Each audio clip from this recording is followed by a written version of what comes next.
Close your eyes and just listen. Mewar के शासक महाराणा कुंभा का शासनकाल 1433 से 1468 ईस्वी। इनकी माता का नाम सौभाग्य देवी, पिता का नाम मोकल और वीणा में इनकी बहुत रुचि थी। इनकी पुत्री का नाम रमाबाई था, जिसकी संगीत में रुचि होने के कारण वागीश्वरी देवी उपाधि मिली थी। इनका अंत कुंभलगढ़ के मामादेव कुंड में पुत्र उदा द्वारा हत्या से हुआ।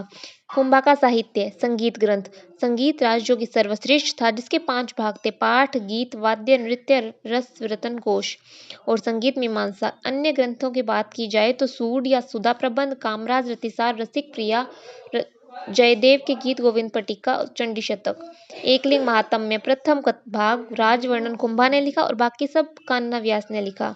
कुंभा के शिल्पी मंडन के ग्रंथ राजवल्लभ, जिसमें सामान्य आवास गृह का वर्णन है, रूप मंडन मूर्तियों के बारे में, प्रसाद मंडन में महलों के बारे में, कोदंड मंडन में धनुष विद्या के बारे में, देवमूर्ति प्रकरण में मूर्ति स्थापना के बारे में वर्णन है।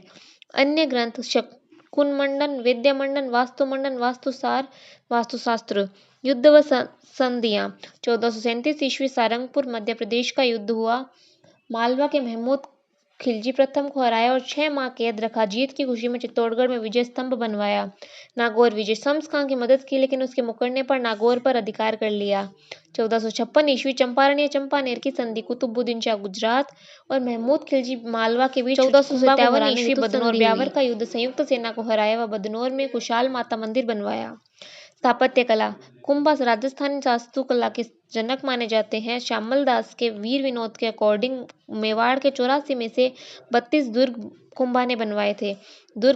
इन्होंने कुंभलगढ़, बसंती सिरोही, अचलगढ़ सिरोही, बैराट बदनौर, बोमट मचान सिरोही और मंदिर चित्तौड़गढ़ में कुंभ श्याम मंदिर 1448 में और श्रृंगार चौरी मंदिर बनवाया।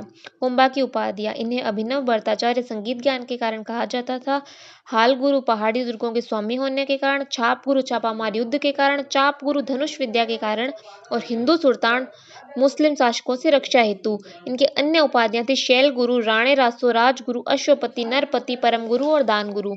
इनके गुरु और दरबारी विद्वान थे। गुरु थे संगीत के सारंग व्यास, काव्य के कान्हा व्यास, चित्रकला के जौनाचार्य हीरानंद मुनि जो कविराज थे और विद्वान थे सोम सुंदर, मुनि सुंदर, जयचंद सूरी, नाथा, अत्रि और महेश। Thank you.